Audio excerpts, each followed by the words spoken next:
Et bonjour Samuel Le Bihan. Elle vous fait bien sourire. C'est une très longue sur cette musique. Mais vous étiez dans le tempo. J'aurais dû venir au ralenti, en fait. Franchement, le tempo était pas mal. Cette musique, c'est vous qui l'avez choisie, Samuel Le Bihan. Ça s'appelle Les Chemins de Traverse de Grand Corps Malade. Pourquoi ce choix-là? Parce qu'elle raconte, finalement, le chemin que j'ai choisi en devenant artiste. C'était l'envie de faire autre chose, d'aller sur les chemins de traverse. Je voulais pas aller sur le destin qui m'était programmé, qui m'était destiné. Je voulais rebattre les cartes, proposer autre chose. Et je pense que ça répondait assez bien à ma curiosité, à mes envies, à une autre vie, en tout cas, avec plus de possibles. Vous avez réussi à le prendre, ce chemin de traverse? Vous en êtes fier? Oui, enfin, on a toujours un souci de perfection, on voudrait faire mieux. J'ai fait des erreurs aussi, mais il y a des belles choses quand même. Si je regarde en arrière, je me dis il y a quand même des paris, en fait, des challenges que je me suis posés, que j'ai quand même réussi à relever malgré tout, donc c'est pas mal. J'avais envie qu'on vous chante une petite chanson en ce dimanche à 3, 1, 2, 3. Joyeux anniversaire, joyeux anniversaire, joyeux anniversaire Samuel, joyeux anniversaire. C'est la chorale Télématin. C'est aujourd'hui, ouais. Merci beaucoup. Ouais. Non, et puis vous m'avez accueilli, là, je ne m'y attendais pas du tout. Nous sommes le 2 novembre. Ouais. Ça vous fait quoi, un an de plus? Eh ben, c'est que maintenant j'ai 60 ans. Ah oui, c'est pas n'importe quel anniversaire. Ouais, c'est pas n'importe quel anniversaire. C'est un moment où on regarde sa vie autrement, quoi. On se dit, bon, il me reste un peu moins de bougies, là, donc on va essayer de pas perdre de temps, aller à l'essentiel. C'est quoi l'essentiel? C'est quoi ce qui est important pour moi? Les amis aussi, on se fragilise, donc... bon, voilà, il y a plein de choses qui passent dans la tête. Est-ce qu'il faut que je devienne raisonnable ou est-ce qu'au contraire, il faut que je prenne tous les paris? Voilà, c'est un âge intéressant pour ça, parce qu'il faut se réinventer aussi. J'ai pas envie de m'encrouter, quoi. Donc à suivre.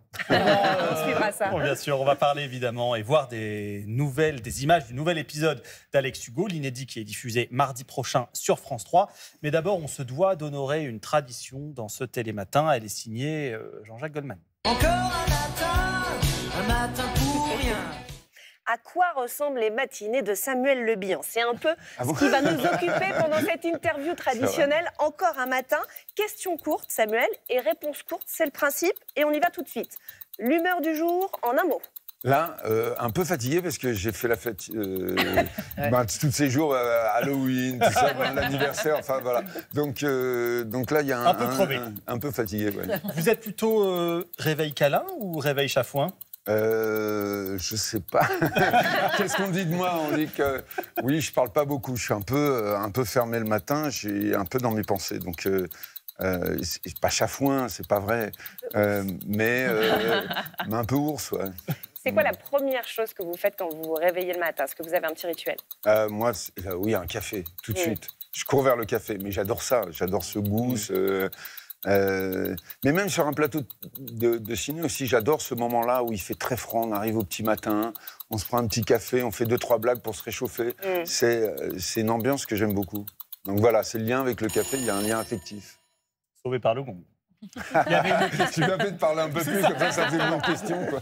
Exactement. Il y avait une autre question que j'avais envie de vous poser, et pour le coup, elle est dans la continuité de ce début d'interview que nous avons fait. Est-ce que parfois, vous vous réveillez dans la peau d'Alex Hugo, votre personnage? C'est un personnage extrêmement inspirant, parce qu'il porte des valeurs de justice, d'indépendance, de liberté, qui sont des fantasmes pour moi. J'ai pas cette force...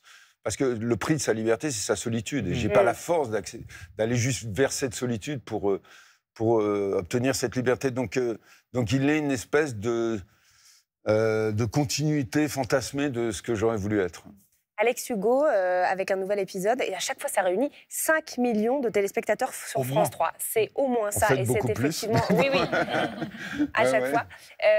Le nouvel épisode, l'inédit, donc c'est le nouvel Eldorado. On va regarder la bande-d'annonce et on va en parler juste après. D'accord. Ouais, Caro. J'ai un truc pour toi. Où ça? Sur la paix des anges. Ok, j'y arrive. On peut tenir combien de temps en montagne quand on est perdu? Intéressant, non? Je crois qu'ils ont fait une mauvaise rencontre. Mon fils a disparu depuis 3 jours. Tout ce que vous avez trouvé, c'est un sac à dos. Je fais mon travail de flic et je le fais le mieux possible. Je vous demande une chose, retrouver Clément.